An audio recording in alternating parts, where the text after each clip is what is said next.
India का prime minister होना एक खतरनाक काम है। इसे फिलहाल नरेंद्र मोदी जी से बेहतर कोई नहीं जानता, जिन्होंने बीते 11 सालों में 5 अलग अलग हमलों की कोशिशों से खुद को बचाया है। आज हम जानेंगे कैसे मोदी हर बार बच निकले और कैसे उनकी 6 परतों वाली सुरक्षा उन्हें मारना लगभग असंभव बना देती है। बीते 11 सालों में 5 बार उनके ऊपर हमले की कोशिश हुई, जिनकी रिपोर्ट सामने आई और कुछ तो ऐसी हैं जो हमें पता भी नहीं चली। लेकिन इन सभी अनुभवों की वजह से उनकी सुरक्षा बेहद मजबूत हो गई है, क्योंकि इंडिया के सिक्योरिटी एजेंसीज को असल स्थिति में ट्रेनिंग मिली है। इन हमलों में से कुछ तो बहुत ही प्रोफेशनल तरीके से किए गए थे, लेकिन किस्मत से सभी नाकाम हुए। 2013 में जब मोदी जी गुजरात के मुख्यमंत्री थे और पहली बार प्रधानमंत्री पद के उम्मीदवार के तौर पर बिहार की राजधानी पटना आए थे, वो एक रैली के लिए पटना आए थे। उस दिन पटना में 8 बम धमाके हुए, जिनमें से ज्यादातर धमाके उनके रैली के पास हुए। उस दिन 6 लोगों की मौत हुई। शायद मोदी जी भी उस हमले का शिकार हो सकते थे, पर उनकी टीम पहला धमाका होते ही एक्टिव हो गई और उनकी सिक्योरिटी बढ़ा दी गई और 1 साल के अंदर ही एनआईए ने 10 लोगों को पकड़ा और उन पर मुकदमा चलाया गया, जिसमें से 9 लोगों को कोर्ट ने दोषी माना। फिर फरवरी 2017 में उत्तर प्रदेश के मऊ जिले में प्रधानमंत्री मोदी के काफिले पर रॉकेट लॉन्चर और विस्फोटकों से हमला करने की योजना का खुलासा हुआ। एएसपी आरके सिंह के मुताबिक यह साजिश समय रहते पकड़ ली गई और एसपीजी ने तुरंत सुरक्षा कड़ी कर दी। वो हमला नाकाम रहा, लेकिन इसने दिखा दिया कि मोदी के खिलाफ खतरे किस स्तर तक बढ़ सकते हैं। जिसके बाद जून 2017 में केरल के पुलिस प्रमुख डीजीपी टीपी सेन कुमार ने खुलासा किया कि प्रधानमंत्री के कोच्चि दौरे के दौरान एक खतरनाक आतंकी मॉड्यूल सक्रिय था। हालांकि इसकी पूरी जानकारी सार्वजनिक नहीं की गई, लेकिन यह अलर्ट साफ दिखाता है कि उस समय भी उनकी सुरक्षा पर एक बड़ा खतरा मंडरा रहा था। फिर जून 2018 में पुणे पुलिस ने माओवादी लिंक की जांच के दौरान कुछ लोगों को गिरफ्तार किया। उनके घर से एक चिट्ठी मिली, जिसमें प्रधानमंत्री मोदी पर राजीव गांधी स्टाइल में हमला करने का जिक्र था, यानी किसी बड़े रोड शो में या स्टेज में उन्हें निशाना बनाने की योजना थी। यह मामला भीमा कोरेगांव हिंसा से जुड़ी माओवादी साजिश से संबंधित बताया गया, लेकिन हर बार मोदी जी बचते रहे।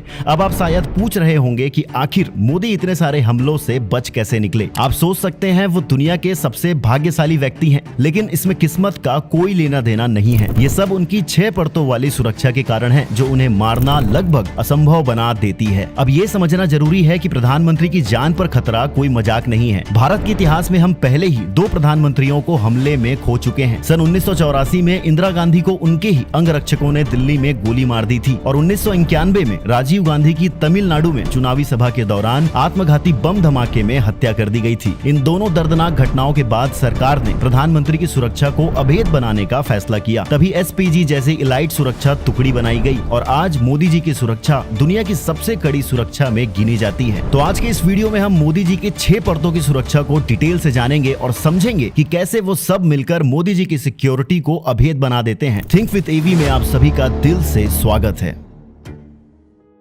मोदी जी की पहली सुरक्षा परत है एसपीजी, स्पेशल प्रोटेक्शन ग्रुप। यह भारत की सबसे अलाइट सुरक्षा एजेंसी है, जिसे सिर्फ प्रधानमंत्री और उनके परिवार की सुरक्षा के लिए बनाया गया है। एसपीजी कमांडोज की ट्रेनिंग दुनिया के सबसे कठिन ट्रेनिंग प्रोग्राम्स में गिनी जाती है। इनके पास आधुनिक हथियार, night vision device, bullet proof gear और एडवांस टेक्नोलॉजी होती है। इनकी पहचान है काला सूट, कान में ईयर पीस और हमेशा चौकन्नी नजर। ये कमांडो बिल्कुल उनके पास 1 से 2 मीटर की दूरी पर ही रहते हैं। मंच पर, कार से उतरते समय, भीड़ में चलते समय, यहाँ तक कि विदेशी दौरों पर भी। उनके चारों ओर जो रिंग ऑफ फॉर्मेशन आप टीवी पर देखते हैं, वो भी एसपीजी की ही टेक्निक है। और कोई अचानक हमला करे तो एसपीजी का पहला काम होता है मोदी जी को कवर करना और तुरंत उन्हें बुलेट प्रूफ कार या सेफ जोन में शिफ्ट करना। एसपीजी का एक ही मकसद होता है, प्रधानमंत्री की रक्षा, चाहे उसकी कीमत कुछ भी हो। और अब आते हैं एनएसजी पर, नेशनल सिक्योरिटी गार्ड। ये मोदी जी की सुरक्षा की दूसरी परत होते हैं। एनएसजी को लोग ब्लैक कैट कमांडो के नाम से जानते हैं, क्योंकि ये काले रंग की खास यूनिफॉर्म और हाईटेक हथियार का इस्तेमाल करते हैं। लेकिन इनकी ट्रेनिंग बहुत कठिन होती है। सिर्फ सर्वश्रेष्ठ जवान ही एनएसजी में चुने जाते हैं। पहले उन्हें सेना, सीआरपीएफ या अन्य पैरामिलिट्री फोर्सेस से लिया जाता है। फिर हफ्तों तक बिना नींद, आराम और खतरनाक परिस्थितियों में ट्रेनिंग दी जाती है। इनमें आतंकवाद रोधी ऑपरेशन, रेस्क्यू, बम डिफ्यूज करना और क्लोज कॉम्बैट सब कुछ शामिल होता है। पूरे भारत में एनएसजी की संख्या करीब 10,000 है, लेकिन इनमें से सिर्फ एक हिस्सा ही प्रधानमंत्री की सुरक्षा में तैनात होता है। बाकी लोग देश भर में आतंकवादी रोधी और वीआईपी सुरक्षा के लिए काम करते हैं। प्रधानमंत्री की सुरक्षा में एनएसजी का रोल साफ है। मोदी जी के आसपास का एक बड़ा दायरा सुरक्षित रखना। भीड़, छत, आसमान या दूर से आने वाला कोई मूवमेंट, हर चीज इनकी नजर पर होती है। इनके पास sniper rifle, high range binoculars और ड्रोन सिस्टम होते हैं। आसान भाषा में कहें तो पहली लेयर यानी एसपीजी मोदी जी के बिल्कुल पास वाली ढाल है और एनएसजी वो बाहरी घेरा है जो किसी भी हमलावर को उनके पास ही नहीं आने देता है। अब तीसरे परत होते हैं राज्य पुलिस और पैरामिलिट्री। ये लोग पूरे रास्ते को पहले से ही सील कर देते हैं। हर गली नुक्कड़ पर पुलिस तैनात रहती है। पैरामिलिट्री फोर्स भीड़ को कंट्रोल करती है। राज्य पुलिस हर सीसीटीवी और हाईटेक कैमरे पर नजर रखते हैं और अब तो खास एंटी ड्रोन सिस्टम भी लगाया जाता है ताकि आसमान से भी कोई खतरा पीएम के पास न आ पाए। यानी मोदी जी के मंच तक पहुंचने से पहले ही पूरा इलाका 3-4 परतों में एक सुरक्षा किले के रूप में बदल चुका होता है। मोदी की अंतिम मानव सुरक्षा परत है रॉ एंड आईबी, वो परत जो सबसे दूर काम करती है। ये एजेंसियां मोदी जी की सुरक्षा की आंख और कान है। आईबी यानी इंटेलिजेंस ब्यूरो देश के अंदर की हर छोटी बड़ी खुफिया जानकारी इकट्ठा करती है। कौन सा ग्रुप सक्रिय है,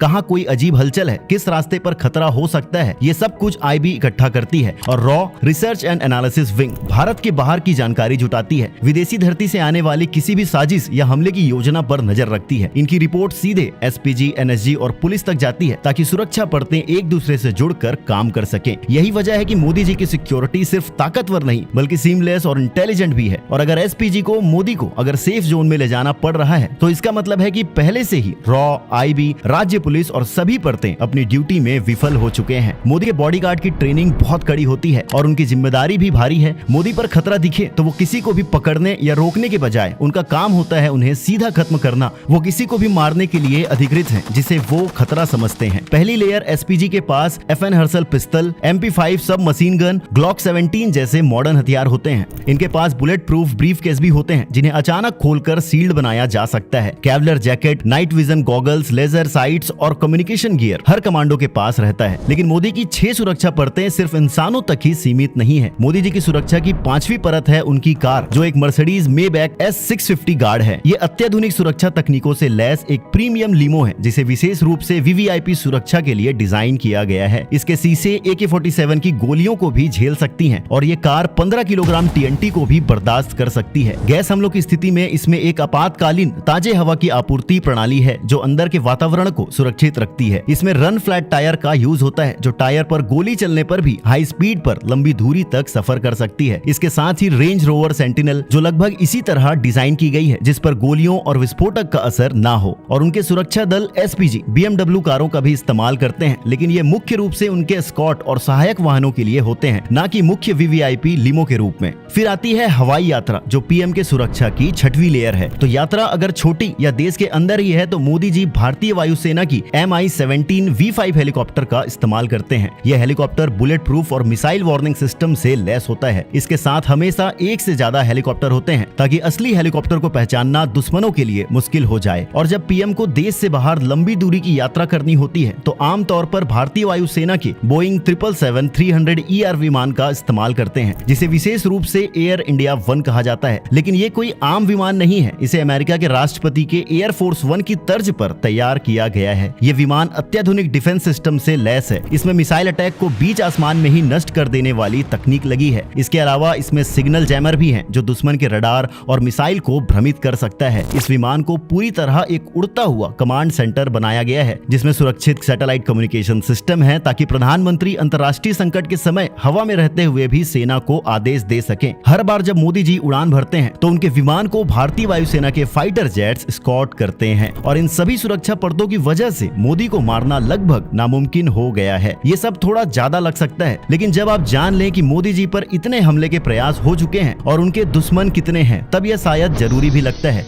और अब आपकी बारी है, आप इंडिया के पीएम श्री नरेंद्र मोदी के बारे में क्या सोचते हैं? कमेंट करके हमें बताएं। मिलते हैं अगली वीडियो में, तब तक के लिए धन्यवाद।